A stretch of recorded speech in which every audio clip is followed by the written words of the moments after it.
Like, oh my god. No, it's all his shit. Did he see his shadow? Dang them. Consider a 12-year-old an adult. Hey guys, it's Kim Vasquez. Thank you so much for joining me.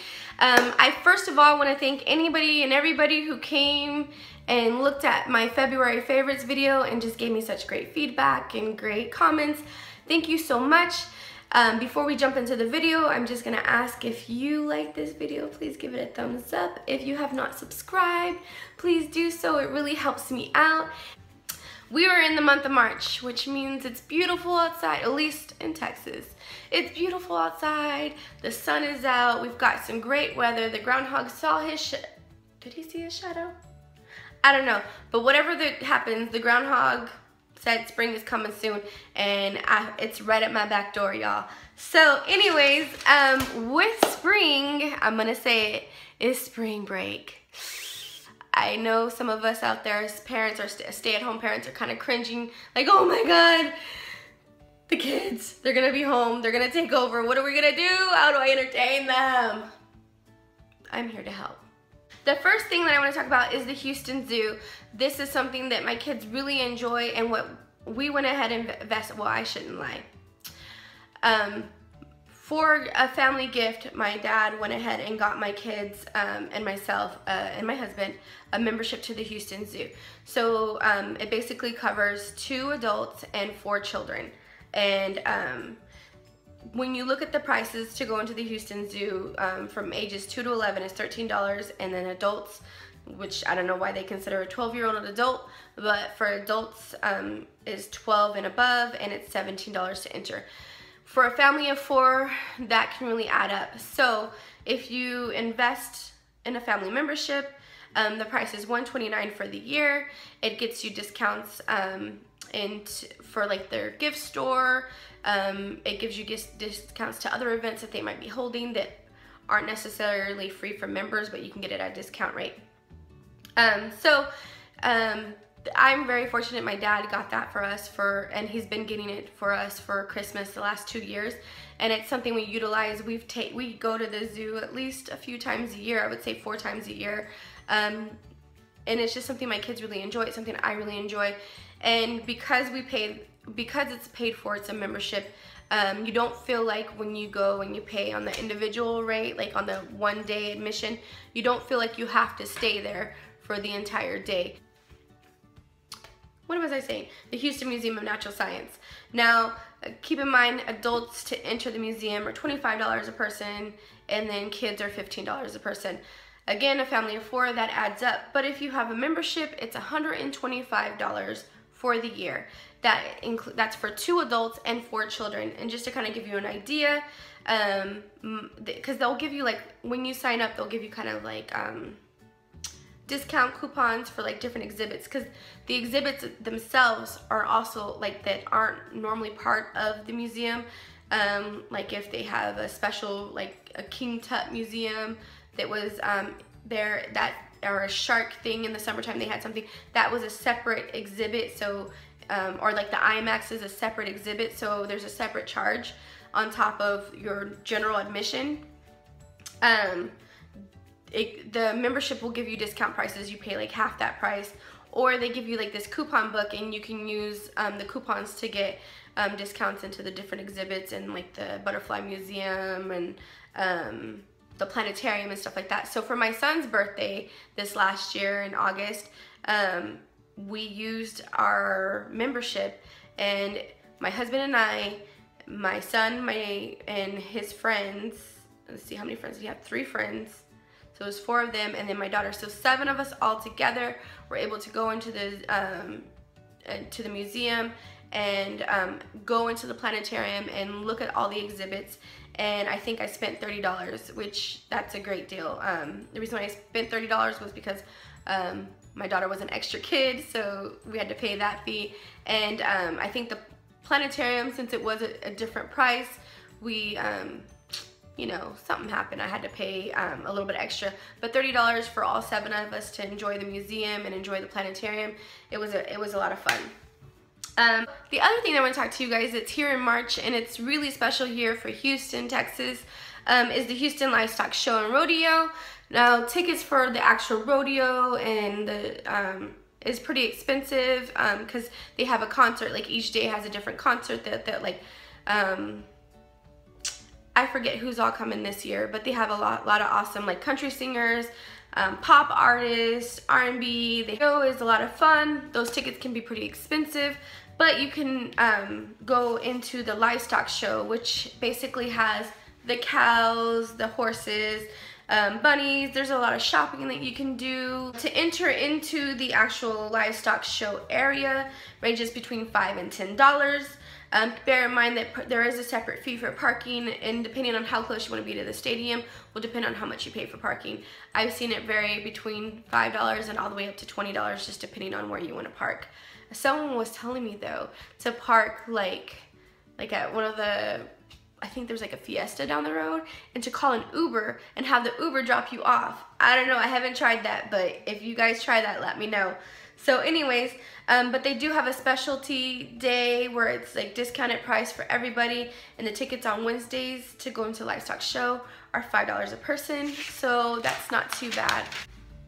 So that's like all the things that I felt like I just wanted to get the expensive stuff out of the way. That's about as expensive as it gets.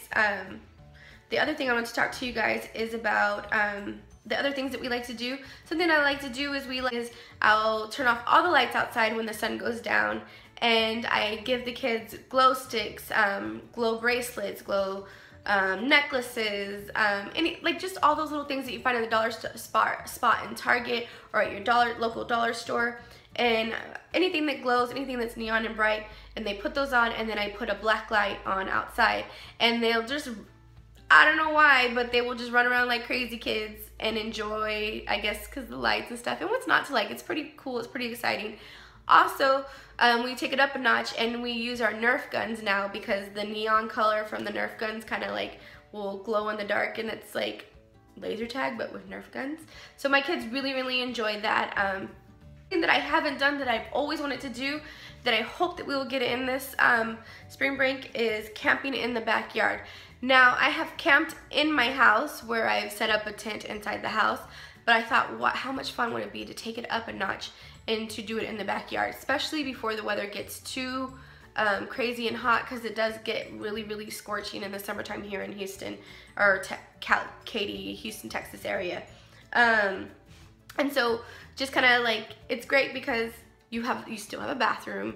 If something happens, if the weather's not nice or something happens, you can always run back inside. You're good to go. And so that's something that I think that I definitely want to do. I already have the tent. I have a couple camping accessories. And then I think we'll try that out, and then hopefully soon try actual camping out. Well, sometimes like we don't know how the weather's gonna be during spring break. I like to do a movie day, and I let the kids pick out a whole bunch of movies that they would want to watch, and then I'll set up blankets and whatever comfortable things that they need, and we'll have we'll go to the grocery store or the dollar store, and I'll let them pick out any type of snacks that they want to have a movie day at the house. Sometimes they'll have one of their friends come over, and they each have their friends, and they'll get to like watch movies with their friends, and that's always fun, and it's really inexpensive. And you can kind of play with it however you want. You could do a Star Wars theme. You could do, like with my daughter, we've done a Disney princess theme. And it's fun. I've even done it with my husband, and he won't watch chick flicks with me. So we usually do like an action-packed movie night or evening. The other thing that I would suggest is letting the kids help you out around the house. Like, let them make their lunches or their snacks, or let them tell you what they want, and you guys kind of make it an adventure to go to the grocery store, get those things together, and then kind of supervise them from a distance and let them see how they would make their lunch and their snacks and stuff like that. Also, like with my youngest, she likes to bake and stuff, so sometimes we'll spend one day and we'll just bake a cake or something like that, and she could help me with that. The last thing I'm gonna tell you guys is to venture out in your area and see, like, if there's a park that you guys love, go to that park, or if there's a park that you've been wanting to try out, go and do it, and go with the kids and pack lunches, pack snacks, and make a day of it. Anytime that you pack your own lunches, your own snacks, and waters and stuff like that, you're gonna be saving money. Kind of go in ahead of time and do some research and know what to expect when you go in, especially when you have kids. You want to make sure that you're well prepared.